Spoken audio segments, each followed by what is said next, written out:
The CC just issued a ruling regarding XRP ETFs and a number of other coins. You're probably sitting there wondering what the hell is going on. I understand. I take it that we are currently in the crypto-friendly era. The entire anti-crypto campaign is over. Of course, we can look back on that war. I want to explore what's actually going on behind the scenes because of this. Because believe me when I say that this decision does not in the slightest suggest that XRP will be fired. Here's my interpretation of the moment and the real situation. Chef's kiss of irony. Because XRP is out there killing it while all of this bureaucratic spectacle is going on, we are discussing total dominance of the market. Ever since the elections in November, this coin has been the clear winner. Its performance is unmatched by anything else in the cryptocurrency world. Here's the real kicker though. 11 distinct businesses are essentially petitioning the SEC to allow them to introduce their own XRP ETFs. It becomes extremely juicy at this point. One CEO is applying for an XRP ETFs. I'll go into more detail about this later in the video. And this individual stated quite plainly that he believes XRP will outperform the competition. Pure confidence without any elaboration. Here's why that is so important. Each and every XRP spot ETF that is approved must be backed by genuine XRP coins. Consider it. Here you're essentially opening the floodgates. The whole purpose of these ETFs is to allow them to trade on traditional stock exchanges. Isn't that right? Imagine this. There are 401k managers who are accustomed to purchasing dull S&P 500 ETFs. Many of these people have never dealt with cryptocurrency before.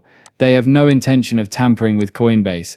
They have no desire to learn about cold storage. They have no desire to learn a completely new system. However, customers can now experiment with cryptocurrency in a way that is similar to purchasing any other ETF, and there will be a huge influx of new funds. We are referring to individuals who would never ever purchase XRP directly. To support their funds, these ETF companies must now go out and buy XRP. This is where the magic lies. Over the coming years and decades, this will get worse. We are witnessing the beginning of something truly enormous. Therefore, congratulations if you bought XRP while it was trading at about $3. That price tag won't be there for long. It's true that this CEO did a fantastic job exceeding the competition. I completely agree with your perspective, but let me just quickly put this out there before I continue. I am by no means a financial expert or Wall Street master. Purchase or sell anything as a result of what I've said. Okay, conduct your own research and all that. This is the chronology of the events. The SEC's decision regarding the MiC Bitcoin and Ethereum ETFs was made on October 8th. They provided feedback on the Bitwise Solana ETFs and 21 shares on October 16th. Then October 19th arrived, and all of a sudden it was time to decide which 21 shares of the core XRP trust to buy. The problem is that there are far more businesses competing in this race than certain media outlets are stating. Other cryptocurrency news sites like as FX Street noticed it. However, Cointelegraph may have overlooked some or simply did not have all the information when they published. In fact, Bitwise Canary and Grayscale XRP ETFs were all subject to SEC rulings. Therefore, we are discussing more than just one or two applications. This is far larger than that. With regard to cryptocurrency ETFs, particularly Bitcoin-related ones, the SEC has long engaged in the delay game. Since around 2013, everyone and their mother has been working to have Bitcoin ETFs approved. Though I could be mistaken, I believe the Winklevoss twins were the first to enter the competitive market. However, in 2013, they filed for a Bitcoin ETF and were rejected, but not before enduring several months of delays. Back then, that was the SEC's trademark action.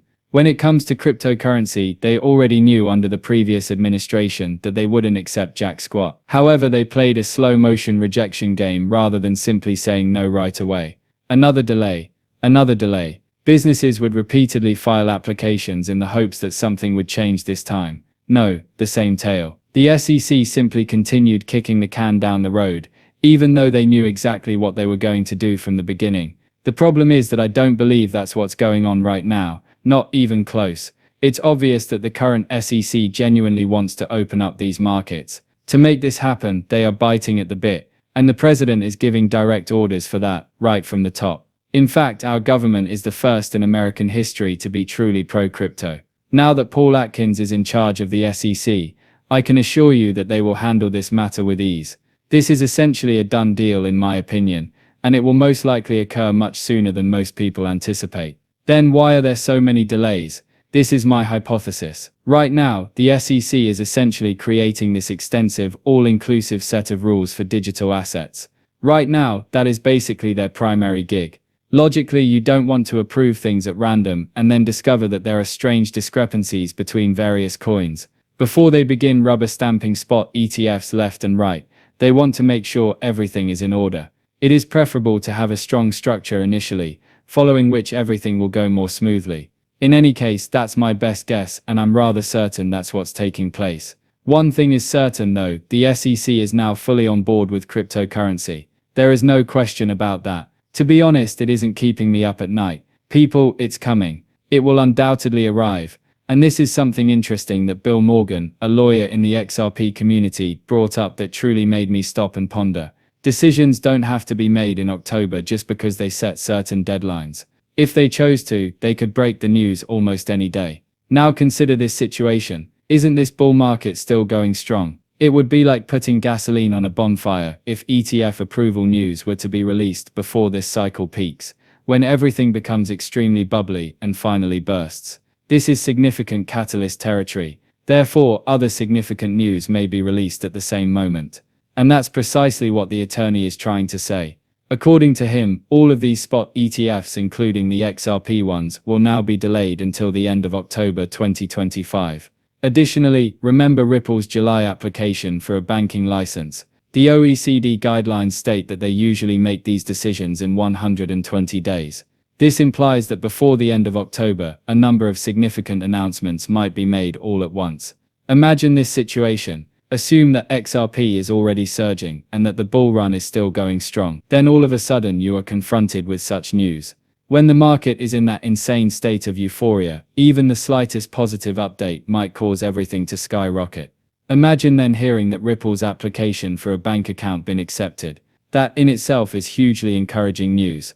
Additionally, I believe that XRP would skyrocket if the ETFs were approved simultaneously. That's just stoking the flames, as you mentioned.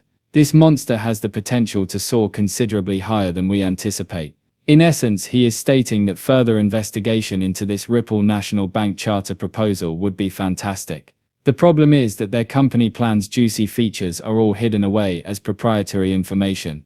At the moment, we are unable to obtain it. Yes, that's the way it is. We'll likely learn more in the future. To be honest though, it's really exhilarating to know that they're following this course. Look at these headlines now. Here are some reasons why an XRP ETF could surpass Ethereum ETFs. The CEO of Canary Capital is becoming increasingly optimistic about an XRP ETF. His main argument is that things appear much more positive now that the SEC's protracted conflict with Ripple is finally over. He even goes so far as to say that XRP ETF products might outperform Ethereum ones in the long run. In a recent podcast with Paul Barron, Stephen McClure of Canary Capital explained everything as they dug into the most recent developments surrounding the Ripple case. He claims that expectations have been totally turned upside down by this settlement. The probability of an ETF being approved in 2025 are currently above 88%, according to Polymarket. That represents a significant increase from just 53% the previous week. I'm telling you guys, this entire way of thinking is completely nonsensical. The legal clarity of XRP has already been resolved. Whether or not XRP itself qualifies as a security is entirely unrelated to what Ripple chooses to do with its XRP holdings or any legal issues it may encounter in the future. The discussion shouldn't even